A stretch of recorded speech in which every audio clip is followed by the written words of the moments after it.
तो हम स्टार्ट करते हैं आज one way communication. One way communication, अब ये एक हेडिंग है। कम्युनिकेशन चैप्टर के अंदर आप बहुत सारी हेडिंग्स पढ़ेंगे, इसके अंदर बहुत सारी हेडिंग है, बहुत ही ज़्यादा। अब वन वे कम्युनिकेशन क्या है? ये एक कम्युनिकेशन का टाइप है। अब आपके दिमाग में क्वेश्चन आएगा कि वन वे कम्युनिकेशन ये भी एक टाइप है, वर्बल और नॉन वर्बल ये भी एक टाइप है। नेक्स्ट आपके बारे में क्वेश्चन आएगा ओरल और रिटन, ये भी एक टाइप है। तो ये सारे ही टाइप है कम्युनिकेशन के। कम्युनिकेशन के बहुत सारे टाइप्स हैं, कम्युनिकेशन के बहुत सारे टाइप्स हैं। आपका मेन फोकस होना है सिर्फ हेडिंग्स को समझने में। जितने भी एग्जाम्स में क्वेश्चन आते हैं वो सिर्फ हेडिंग वाइज आते हैं, वहाँ पे ये नहीं पूछा जाएगा कि किस टॉपिक के अंदर आता है। और अगर आप ये ना समझें कि किस टॉपिक के अंदर आता है, ये किस चीज़ का पार्ट है, इसका कोई जरूरी नहीं है, क्योंकि आपको हेडिंग होनी चाहिए कि हेडिंग क्या है। तो इसके अंदर one way communication. One way communication क्या होता है? वन वे कम्युनिकेशन एक कम्युनिकेशन का टाइप है जहाँ पे सेंडर मैसेज ट्रांसफर करता है रिसीवर को, बट इन एक्सचेंज रिसीवर कोई फीडबैक नहीं देता। मतलब सेंडर ने अपनी कुछ बात कही रिसीवर से, रिसीवर उस बात को सुन रहा है बट रिसीवर कोई फीडबैक नहीं देगा, तो उस वे में हम इसे वन वे कम्युनिकेशन बोलेंगे। इस केस में क्या होता है? सेंडर अपनी बात बोलता जाता है और रिसीवर उस बात को से सुनता जाता है, रिसीवर कोई रिस्पॉन्स नहीं देता, कोई भी। इसी वजह से एक फेमस साइंटिस्ट जिसका नाम है स्टीवन ए बी बी, कुछ ऐसी नाम इनका, और दूसरा है सुशांत जे बीबी, ये दो साइंटिस्ट हैं, स्टीवन ए बीबी और दूसरा है सुशांत जे बीबी। इनकी एक किताब है जिसका नाम है इन communication principle for a life time.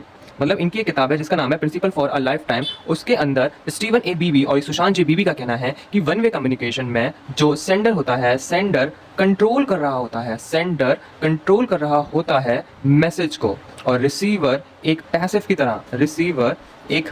की तरह इंफॉर्मेशन सुन रहा होता है। अब यहाँ पे पैसिव कंट्रोल मतलब क्या है, इसे ऐसे समझिए जैसे कि यहाँ समझता है, जैसे कि आप सेंडर हैं और ये आपका एक फ्रेंड है रिसीवर, इसे नाम देते हैं हम REC for receiver and SE for sender. अब आप अपने दोस्त को कुछ समझा रहे हैं, सेंडर को हम आप कंसिडर कर लेते हैं कि आप हैं। जब आप अपने दोस्त से कुछ बात कर रहे हैं तो आपका दोस्त आपसे क्रॉस क्वेश्चन कर सकता है, और जब भी क्रॉस क्वेश्चन होते हैं तो दो चांसेस होते हैं। अगर आप इतने कैपेबल हैं उनके आंसर दे पाएं तो कम्युनिकेशन बहुत ज़्यादा स्मूथ रहेगी, मींस कोई भी कंफ्लिक्टेड नहीं होंगे। बट अगर आप क्रॉस क्वेश्चन में जवाब नहीं दे पाते हैं तो कहीं ना कहीं ये जो रिसीवर होगा इसके माइंड में एक शक रहेगा कि ये जो मुझे बता रहा है क्या ये सही बता रहा है, क्योंकि मेरे क्रॉस क्वेश्चन का जवाब तो नहीं दे पा रहा।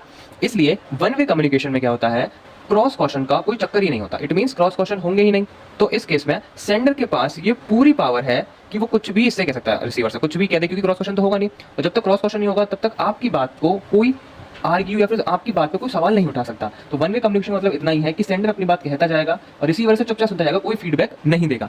अब ये वन वे कम्युनिकेशन के अंदर कौन कौन से फीचर्स इंक्लूड होते हैं? वन वे कम्युनिकेशन के अंदर कौन कौन से फीचर्स इंक्लूड होते हैं? फीचर्स का मतलब होता है कि उसके अंदर मतलब क्या क्या पॉसिबिलिटीज, या हम कहें कि क्या क्या बेनिफिट्स नहीं बोलेंगे। फीचर्स मतलब कि उसके फीचर्स क्या क्या है, कितने तरह से हम उसे इस्तेमाल कर सकते हैं। तो सबसे फर्स्ट इसके अंदर फीचर आता है, वो यूजर आता है पब्लिक स्पीचेस। पब्लिक स्पीचेस में वन वे कम्युनिकेशन बहुत ज्यादा यूज होती है। जितने भी पॉलिटिकल्स लीडर या फिर जितने भी और मतलब कॉलेजेस में जितने भी सेमिनार्स होते हैं वहाँ हमेशा पब्लिक स्पीचेस करते हैं। इसका नाम तो पब्लिक स्पीच होता है क्योंकि इसके अंदर पब्लिक इन्वॉल्व होती है बहुत सारी, और एक सेंटर होता है अपनी बात कहने वाला।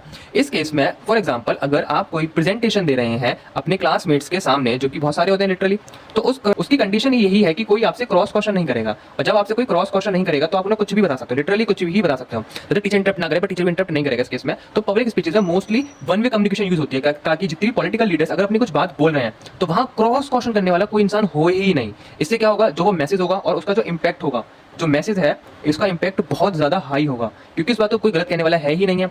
नेक्स्ट थर्ड आता है ब्रॉडकास्टिंग। ब्रॉडकास्टिंग क्या होता है? ब्रॉडकास्टिंग में जितने भी हम FM सुनते हैं, FM के अंदर आपको जो भी इंफॉर्मेशन मिल रही है ऐसा आप कंसीडर कर रहे हैं कि वो ऑथेंटिक है। एक्चुअल में उसकी ऑथेंटिसिटी पता करने का आपके पास कोई ज्यादा बहुत बड़ा प्रूफ नहीं है।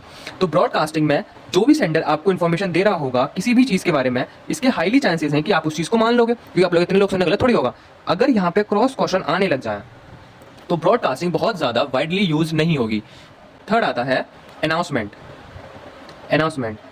के अंदर हम वन वे कम्युनिकेशन बहुत ज़्यादा यूज़ करते हैं। इसका रीज़न ये है कि जब भी कोई अनाउंसमेंट होती है तो अनाउंसमेंट के केस में हो सकता है वो अनाउंसमेंट कुछ लोगों के लिए बहुत ज़्यादा बेनिफिशियल हो और कुछ लोगों के लिए ना हो।